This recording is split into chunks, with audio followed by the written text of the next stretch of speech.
the triple C. I'ma make him bend the knee. Rolling with the triple C. Don't really count the heat. So let's talk about Brandon. Let's go, Brandon. Let's go, Brandon. If you guys know what I'm saying. Let's talk about Brandon for a minute. Obviously, he fought Brandon Royval this weekend. Man, he didn't look like the same Brandon. It's almost like my fight with Marab, we just didn't look the same. I think if there's one thing that me and Brandon Moreno have in common is we both look like shit on this Saturday and the last one that just took place with myself. Brandon Moreno he lost 2 out of the 3 rounds. I believe he won maybe 1, 2. And then it came down, and then I believe Brandon Royval, just based on volume, nothing crazy, he was able to win 3, 4, 5. I mean, if you guys think about it, Brandon Moreno has fought Brandon Royval already 2 times. He's already fought Alexander Pantoja already, I want to say 4 times. I know Brandon was saying, when Pantoja was at the fights, he was doing 0-5. So I want to say he's already counting whether Brandon wins or not. Like he's already says, hey, he's already going to somewhat beat him. He's already defeated him. So make it 5. So 4 fights with Pantoja, 2 fights with Brandon Royval. Yeah, it was a split decision. I mean, what's next for this dude? What's next for Brandon Moreno? I mean, what does he do? I mean, he was a #1 contender. I put myself in his position because we can relate, we can correlate quite a bit. I lost to the champ in split decision. He lost to Pantoja, and then he ended up losing split decision. I lost split decision to Aljamain for the belt, and then obviously you guys saw what happened on Saturday. I ended up getting dominated. I won one out of the 3 rounds. I mean, we're both in a position where what's next? What's next for both of us? And watching the fights and remembering everything that's happened with me and Brandon, it just brings me back down to memory lane. 2016, Brandon Moreno was training with me to help me beat Demetrius Johnson. Pretty much spent the whole camp out there with me. I want to say we probably even became friends in, I want to say even 2014, 2015. I mean, this shit is going back to almost like a decade. Where he always wanted to come out to the U.S., train with me specifically to get the wrestling, just to get the perfect sparring or whatnot. I've always opened up my home for this dude, for anybody in reality, man. Like, my house is pretty much, hey, if you don't have food, if you don't have money, if you don't have any of that, you can, guys, my house, mi casa, tu casa.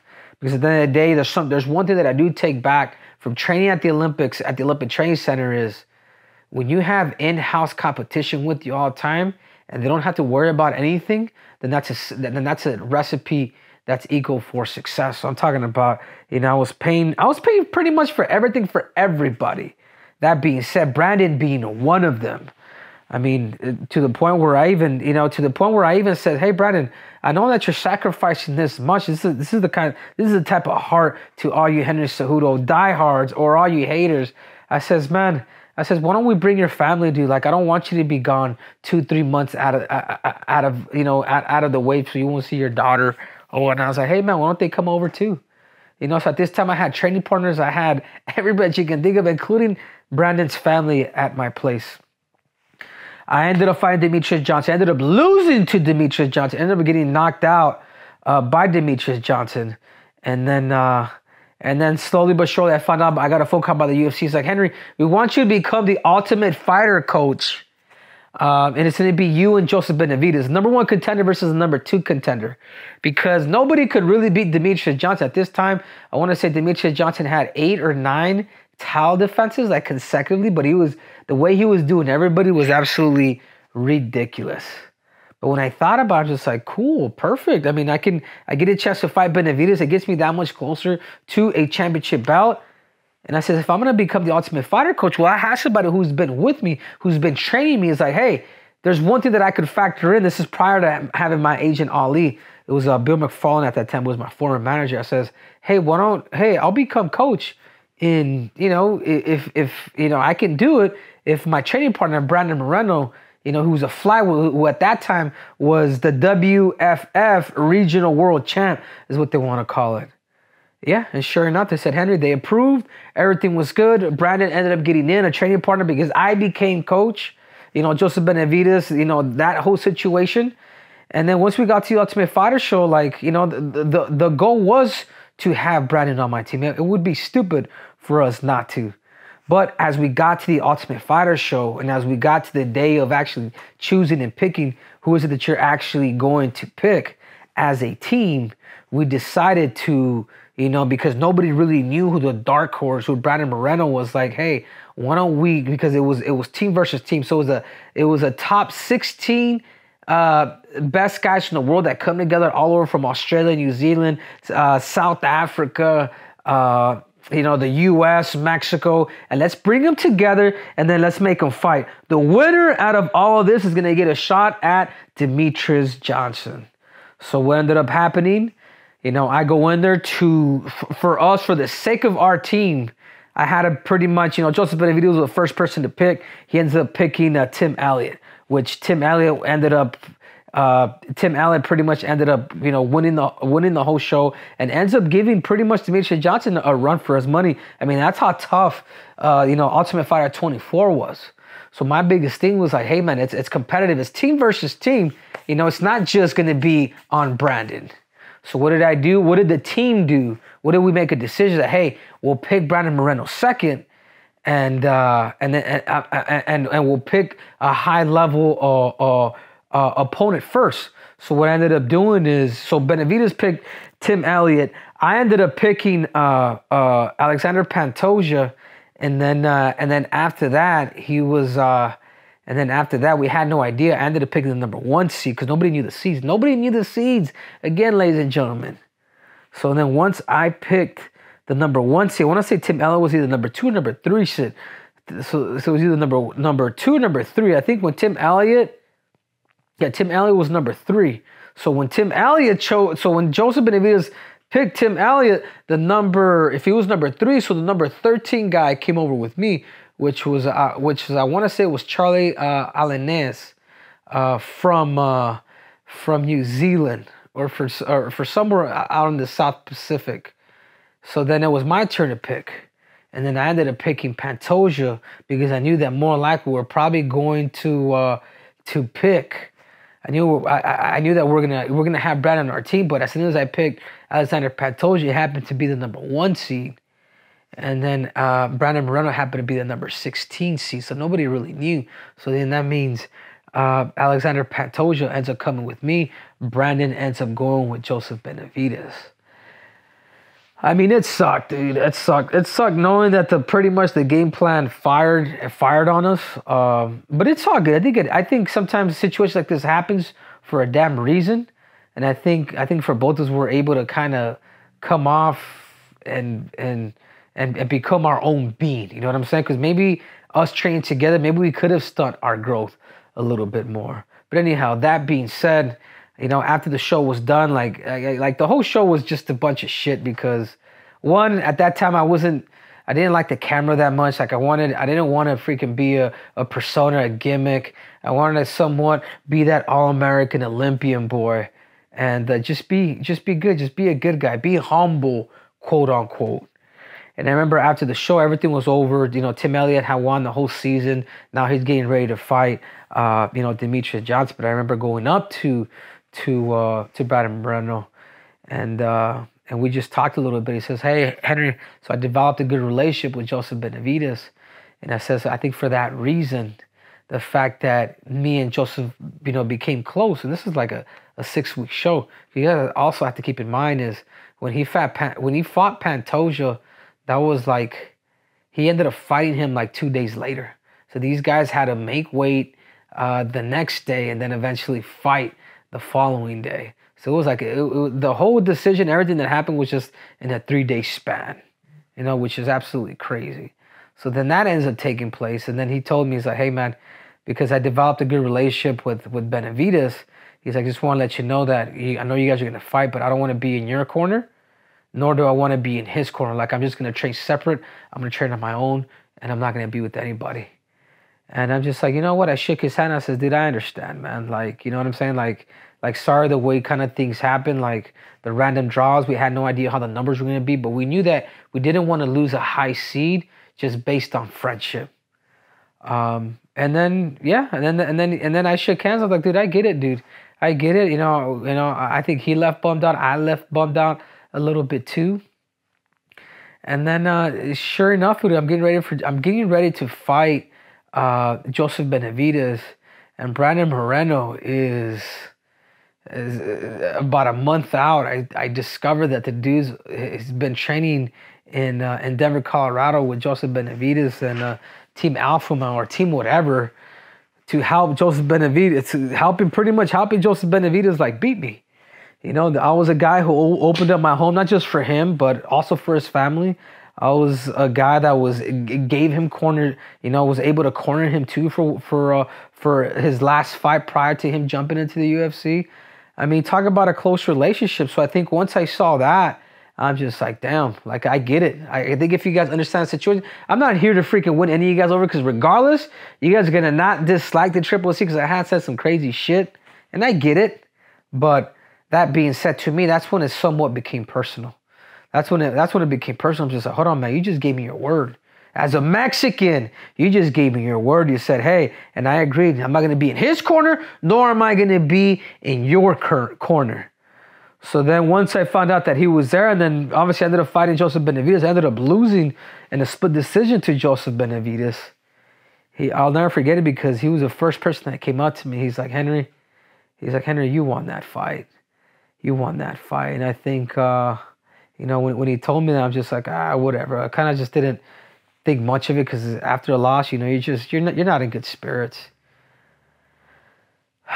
And then I'll never forget it because his wife ended up sending me a message through through Instagram or whatever, and she ends up kind of telling me like everything that was kind of like going on with him. He say just Brandon just doesn't feel well. He hopes he hopes you and him could make an amends, X, Y, and Z. And I get it as his wife or whatnot. But then I thought about it. I was like, how come he never was wanted to talk it out with me? Because at least I had an opportunity to be like, hey man, this is a confusion, man. This wasn't the way it's supposed to be. But he just never did, man. His wife sent me a message. His coach sent me a message, pretty much apologizing on his behalf, and it just didn't sit well with me. So then after that Benavidez fight, I had a broken arm. The UFC was trying to book us into to fight in Mexico City. That's when he fought Sergio Perez. But originally, the original plan was to have me versus Sergio Perez. I'm sorry, me versus Brandon Moreno in Mexico City main event. I was all about it to the point where UFC retreat. I go up to him, and I go up to him just like nothing. Say, hey man, let's fight, dude. I think the only way that we're both going to be able to kind of respect each other once again is if we're able to fight, if we're able to kind of put these politics aside. I felt like as the older brother, because we did become tight, I wanted to kind of beat him up. I kind of wanted to beat up my little brother for a little bit. But it still didn't mean that I didn't have that, I guess, that love for him. But I'll never forget it because this is kind of where it stopped, and this is kind of where I let shit go. And I told him, UFC retweet 2016, and I just told him, I said, let's fight. And I'll never forget what he told me, because he says, Henry, te quiero mucho para pelear contigo. He says, Henry, I got too much love to fight you. And when he told me that, I kind of understood, because I'm just like, man, you helped me train for this guy. We did a lot of things together. We go to practice, we come home beat up with black eyes and still be friends and act like normal beings. But then once that happened, I was just like, all right, man, it's game over, So what fight wouldn't it be better than the Triple C, Brandon Moreno, the Mexican American versus the true Mexican, and they come together and they do a 5-round showdown at the Sphere in Las Vegas for Mexican Independence Day. I like it. I think there's any way that we should settle it, and enough talk and enough cringe and enough antics and enough all of that, the only way to get it on, Brandon Moreno, is I accept your challenge. Let's do it Mexican Independence Day. What you got? You sign that contract? Are you a Mexican or a Mexicant? Are you going to pull this whole Canelo Alvarez that doesn't want to fight David Benavidez? Or are you Julio Cesar Chavez that takes all comers? Again, I think we should settle it. I think it's time to settle it. I think Dana White, I think the storyline's there. I think the history's there. I think you have two former champions that have lost and that are now coming together to put one of the greatest showdowns in UFC history. I'm just waiting for the call. I'm just waiting for the call. Brandon Moreno, I'm going to finish this again. I want to fight you. I want to hurt you. I think we owe it to each other. I think we owe it to the fans. This is too good for this to not take place. What do you say we sign that contract? What do you say we sign that contract and on Mexican Indepence Day, we finally settle it on who is it that has the biggest balls? ¿Quién tiene esos cojones más grandes? Yo te lo voy a decir en español también. Me la debes. Me la debes a mí. Se la debes al público. Se las debes a todos los mexicanos. Se las debes a todos que la gente que nos conoció a los dos juntos. Yo creo que los dos necesitamos sentar aquí y abrirnos las manos y ya. Vamos a dejar de hablar. Vamos a dejar la política afuera. Vamos a ser hombres porque me la debes. Y sabes qué, yo también te la debo a ti. Porque yo sí le ayudé a David Cejudo cómo ganarte. ¿Sí? Y sabes qué, cuando estaba conmigo, sí te ganó. Sí te ganó. Y eso fue mi culpa. Él nunca me vino para perseguirme a mí. Yo fui y yo hablé con él y dije, hey, yo te puedo ayudar para ganarle a Brandon Moreno. ¿Y qué pasó? Agarramos esa victoria. Ahora, Brandon, si te querías desquitar, el día 16 de septiembre, aquí estoy, el triple C.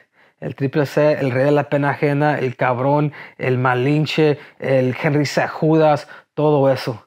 Pero te voy a decir una cosa, si no le entras, yo nomás quiero saber si eres un mexicano o si no eres, or if you're a Mexican.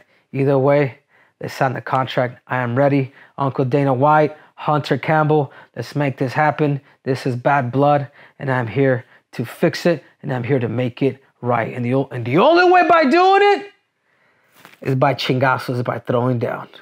If it does go down, would it be 125, 135 at the Sphere?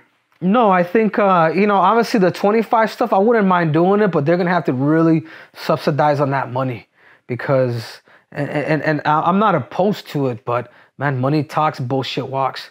But I think as of now, Brandon Moreno had mentioned it. He's like, I'll fight him at 135 pounds. Be a man of your word. Be a man of your word. Like, let's do it, dude. Let's stop bullshitting. Let's stop, lollygagging or whatnot. You wanted to fight me after I lost. You made it public through Twitter. After you lost, guess what? I'm making it public too. I'm holding you to your word. I'm not retiring. Or better yet, Brandon Moreno, can you retire the Triple C? And this episode wouldn't be possible without our sponsors. That's right, Jimmy Bars. These are great meal replacement. These are out in stores nationwide. So you guys make sure to go to your local Walmart and get your Jimmy on.